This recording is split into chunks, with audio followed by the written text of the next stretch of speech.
బైబిల్లో ఒక అద్భుతమైన సన్నివేశం చెప్తాను. సౌలును రాజుగా అభిషేకించాడు సమూయేలు ప్రవక్త. అభిషేకించబడిన మొట్టమొదటి దినాన్ని ఏం జరిగిందో చూడండి ఒకసారి. సమూయేలు మొదటి గ్రంథం 10వ అధ్యాయం 27వ వచనం. నాతో కలిసి, పనికి మాలిన వారు కొందరు, పెద్దగా సార్, పనికి మాలిన వారు కొందరు ఈ మనుషుడు మనలను ఎలాగూ రక్షింపగలడని చెప్పుకొనుచు అతని నిర్లక్ష్యం చేసి అతనికి కానుకలు తీసుకురాకుండగా అతడు చెవిటివాడైనట్టు ఓరకుండెను. ఆమెన్. ఈ మాట మీరు పాటించండి అమ్మా, వినండి, ఈ మాట మీరు పాటించండి. పరలోకం ఎక్కడో లేదు సార్, మన ఇల్లే చిన్నపాటి పరలోకంలాగా ఉండటానికి దేవుడు కృప చూపిస్తాడు. రాయబడిన మాట ఏంటంటే, సౌలు రాజుగా అభిషేకించబడ్డాడు. ఒకసారి నా వైపు చూసి తక్కమని చెప్పండి, సమాధానం చెప్పండి. ఇజ్రాయేలు దేశంలో ఆ రోజుల్లో అందరికంటే ఎత్తరెవరు తెలీదా? ఒకవేళ ఎత్తులు పోటీ పెట్టామనుకోండి, అందరికంటే ఎత్తరి సౌలే. ఏ ఇశ్రాయేలీడైనా సౌలుకి భుజాల వరకే ఎత్తు వస్తారంట. అంటే ఏ ఇశ్రాయేలీలు అంటేనే ఎత్తరులు, ఏ ఎత్తరైనా భుజాల వరకు వచ్చారంటే సౌలు ఎంత గొప్ప ఎత్తరో. అంతేనా? బహు గొప్ప అందగాడు. అంతేనా? వాళ్ళ నాన్న పేరు కీషు. వాళ్ళ నాన్న పేరు కీషు. బెన్యామీను గోత్రంలోనే మహా గొప్ప భాగ్యవంతుడు. అంటే భాగ్యవంతుని కడుపున పుట్టిన సంపన్నుడు.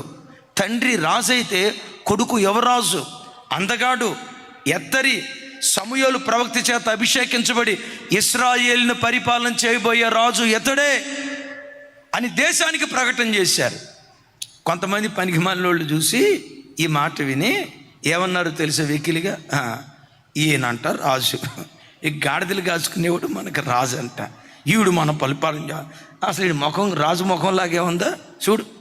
మన భాషలో చెప్తా, మామూలుగా మీకు అర్థం అవటానికి, అటు ముఖం చూడు, చుంచెరికలు పెట్టేవాడు ముఖం ఉన్నట్టుంది. ఈవిడు రాజు అంట, ఈయన మన మీద పరిపాలన చేస్తాడు, ఈయన పరిపాలన కింద మనం బ్రతకాలంట అని పనికి మాలిన వారు కొందరు విమర్శించారు. విమర్శించినప్పుడు నేనంట, అవి ఎడ్రా ఇది చూడండి, మంచి ఎత్తరు కదా, ఇట్రా. ఈ మాట ఎంతతోటే సౌలు స్థానంలో వేరే వాళ్ళు ఉంటే, ఏరా సుంచెలికలు పెట్టేవాడు ముఖం అంటావా? నేను నీ కంటికి ఆనలేదురా, నా బలమేంటో చూపిస్తానని ఇట్లా పైకి లేపి ఆకాశానికి భూమికి మధ్యలో వేలాడి తీసి ఉండేవాడు. ఇన్ని విమర్శలు చేస్తున్నా విమర్శించే వాళ్ళు ఎవరో చెప్పమంటారా? వాళ్ళకి బైబిల్ ఒక డిగ్రీ పెట్టింది, పనికి మాలిన వారు. ఒకసారి చెప్పండి. ఈ పనికి మాలిన వాళ్ళకి ఒకే ఒక్క పని, అరే మాట్లాడాలి సార్, మీరు బ్రతికే చోట కూడా కొన్ని పనికి మాలిన బ్యాచ్ ఉంటుంది. పనికి మాలిన బ్యాచ్ ఉంటుంది. వాళ్ళకి ఏమి లేదు, 24 గంటలు నీ ఇంటి మీద రాళ్ళు వేయాలి, నిన్ను విమర్శించాలా, నీలో ఉన్న లోపాలు చెప్పాలా, నీ కుటుంబంలో ఉన్న తప్పిదాలు గురించి మాట్లాడుకోవాలా.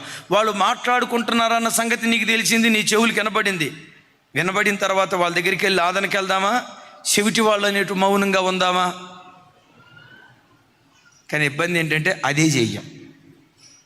ఎవరైనా నేను చెడ్డోళ్ళు అన్నారని నీకు తెలిసిందనుకో, వాళ్ళ ఇంటికి వెళ్ళి, ఎక్కడ చూసేవరా నా చెడుతాను, చెప్పు అని చెప్పి వాదనకి దిగి కొట్లాటకి వెళ్తాం. బిడ్డలారా, విమర్శించే వాళ్ళు ఉంటారు, పనికి మాలిన వాళ్ళు ఉంటారు, పదే పదే నీ మీద రాళ్ళు వేసేవాళ్ళు ఉంటారు.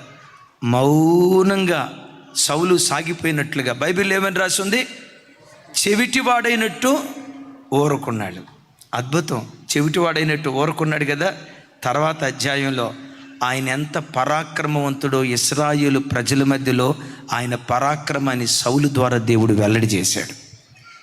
నువ్వు మౌనంగా ఉండు, నీ మంచితనం ఏంటో దేవుడే బయలుపరుస్తాడు, నీ గొప్పతనం ఏంటో దేవుడే బయలుపరుస్తాడు, నీ ప్రార్థన ఏంటో, నీ భక్తి ఏంటో, నీ వ్యక్తిత్వం ఏంటో దేవుడే బయలుపరుస్తాడు. ఎప్పుడు బయలుపరుస్తాడో తెలుసా? నువ్వు మౌనంగా వెళ్ళిపోయినప్పుడు. గట్టిగా చెప్దాం ఆమేనని, గట్టిగా చెప్దాం ఆమేనని. హల్లెలూయా. ఇప్పుడు నుంచి చెప్పండి, ఎవరైనా విమర్శిస్తే ఏం చేయాలి మనం? చెవిటివాడైనట్టు వెళ్ళిపో. ఒక ఆయన అంటాడు, కుటుంబం హ్యాపీగా ఉండాలంటే భర్త చెవిటివాడై ఉండాలట. మీరే చెప్పండి. భర్త చెవిటివాడై ఉండాలట, భార్య వాళ్ళు చెప్తున్నారు, మీరు చెప్పట్లా. పాపం తల్లి, వాళ్ళు చెప్తున్నారా తల్లి, అల్లాడిపోతున్నారేమో చూడండి. భర్త చెవిటి, ఫ్రాంక్లీ నేను రేపు నీకు పనికి వస్తుంది, రేపే వాడి పెళ్ళి. భర్త ఏమో చెవిటోడు అయి ఉండాలట, భార్య ఏమో. అది జరగాలంటే ప్రభురా అక్కడ రావాలా? రైట్. అలా మౌనంగా వెళ్ళిపోతే మన మౌనంలో దేవుడు జోక్యం చేసుకొని మన పక్షాన దేవుడు యుద్ధం చేయునుగాక.